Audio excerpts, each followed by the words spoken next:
following the script of what the big homies in them is coming up in there saying. Right? That's how that thing worked.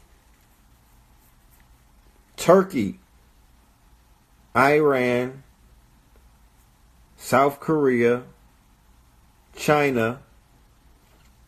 Now, these are all biblical places as well.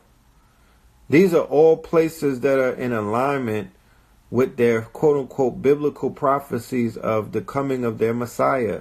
Something that Donald Trump, Michael Pence, and the Israel and the people who created 5G coming out of Israel, Jared Kushner and all of them behind it. You know, these people are serving. They the same people from the Breakfast. The documentary called The Family on Netflix, where they talk about the breakfast, the prayer breakfast. All of these power players. All of these power players who are all, remember, Iran has a part to play in biblical prophecy. Korea has a part to play. It's mad Christians over there, right? China has a part to play in biblical prophecy. America, where the plague is at now, they have a part to play. Italy. Right? Look, the coronavirus, these are two takeouts from that you could take while we unpack this thing that we're going to be talking about tomorrow with the online class. The coronavirus is centered in North Italy, right? North Italy would be considered Rome. It's not in South Italy. South Italy is where, if there's any strains of Moors left in Italy, it would be in South Italy, right? South Italy is where the mafia, the Sicilians and all of them come from. It's similar to being down south. But in North Italy, you have actually, these are Romans. Ain't this like Milan and all of that? The Chichi man, the fashion people and all of that? You know, the people at the top of what you would consider to be this pyramid of, you know, global elites. It would be in that region. Now, not only is North Italy the place where the thing is spreading the most, but the patron saint of North Italy name is Corona. Here you go. Meet Saint Corona, the patroness of plagues and pandemics. Okay? Corona is a Latin word for crown. Okay? So we dealing with the crown virus, right? We dealing with the crown virus. Okay? Corona is Latin for crown. So put these things into context. Let's speak about this in etymological terms. Let's start saying that the same way that Trump is calling it the China virus. No, let's say it the crown virus. The crown virus has shut down Rome. The crown virus has shut down the mighty dragon China.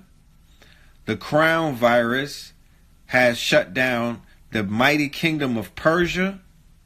The crown virus has shut down the motherfucking bull in America, the USA. It put them on their ass. And the virus, the crown virus, it disrupted and it ate to pieces Wall Street. This virus is more than a virus of quote unquote genetic makeup. This virus, my friends, is similar to a quote unquote viral virus. It's similar to a viral virus that you have on your computer.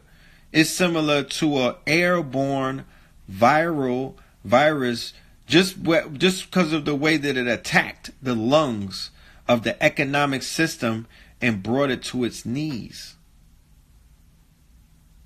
This is a weapon.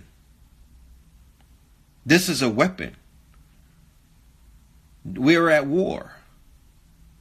This is a weapon. There's a war going on outside. And if you can't realize what's taking place, they slow roasting niggas. They don't want you to panic. But there's a war going on. And this war could be a war from the ancestors. This could be a spiritual war. This could be a war that has manifested and mutated on an economic level, on a digital level, on a motherfucking health level, in the air, an airborne type of pathogen. I'm in the street. I'm in New York. Son, they didn't lock it down, and this shit already looks like legend of this shit look like the shit with Will Smith. My nigga, I could take empty pictures in Times Square in a minute, bro. Look, the white people, the gentrifiers, the ones who always was in Harlem is not in Harlem right now. Somebody needs to tell me, when did they have the emergency gentrifier pickup? Because these niggas are not in the hood, and they're not staying in the house. I don't want to hear that. They're not in the house. They went back to Boise, Idaho. They might have been the ones who was flooding in them airports that had them long-ass lines talking about it's a line for corona testing. No, it's a line because white people trying to get back to their farms and whatnot. They not in the hood right now. Go and do a wellness check. All of the bedwenches on my live. Y'all know where all of the Jon Snows live at. Go knock on them niggas' door and see if they there. I bet you they not. It's for everybody. I can tell you what it's going to take for me. Okay. And if anybody chooses to follow, then they could do so. And that is to learn and research, ask questions. You have to unlearn and relearn. First of all, you got to know that you've been lied to all your life. Everything that we learned in school, everything that we've been taught, our parents lied to us, not because they wanted to, but because they were lied to as well. So now that this is the information age, stop lying to your children. You know what I mean? Stop lying to your children. Stop celebrating or praising white Jesus when we know the origins of humanity come from black people in Africa. You know what I'm saying? So just, you must wake up. You got to wake up. You know what I'm saying? If you refuse to wake up because it's too painful, because it's too much work, because, you know what I'm saying, it's too frustrating to you, then you gonna continue to be rocked to sleep like a sheep, but you must unlearn and relearn. Do you feel religion is the biggest lie told to black folks here in the U.S.? God is real. I know God is real, not because nobody told me, because I've seen the impact he's had on my life, and I've seen things that nothing else and no human could have had a hand in affecting. And God did. I know God is real. I feel it. I have my own conversation with him. I have my own relationship with him. Matter of fact, the closest you can get to speaking to God is when you hear your own voice in your head. Because if God gonna speak to you, he's not gonna speak to you in no ominous voice like an echo in the hallway. Yeah, you know what I'm saying? He gonna speak to you, it's gonna be your voice. He gonna speak to you in the most relatable voice that you know, the most familiar voice that you could possibly know, and that's your own. You dig what I'm saying? Mm-hmm. So my relationship with God does not require a middleman. I don't need nobody to get my prayers to God to patch me through. I don't need nobody to do that. Mm-hmm. I don't got to go no significant place to do that. I ain't got to pay no money to do that. And anybody who tell me that I do, I know you full of it. Religion is the biggest remote control ever known to man. It's probably the first form of technology. You know what I mean? It's a joystick. If you control people's thoughts, if you get people to come in and sit down and give confessions when they can't see you, but you can see them, you can manipulate them. You can manipulate them. You can play on their emotions. You know what I mean? Whether that's for money, whether that's for personal favors, whether that's for whatever it is. And it's been going on since the beginning of time. Mm-hmm. You know what I mean? Anytime you got people, say like the Catholic Church or the Vatican, anytime you got people who touch children and have homosexual activity, but then you condemn your congregation for being homosexuals. That tells you right there. And then they say God's word is everlasting. Is God's word not everlasting? Yeah. Is God's word not everlasting? Mm-hmm. Okay, so how do you go in and change the words in the Bible if this is God's word?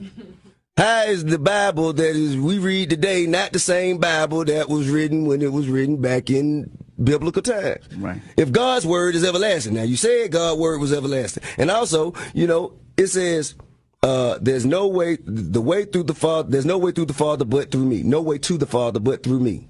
But he also said God is a jealous God. So which one is it? Are we going to represent Jesus and God?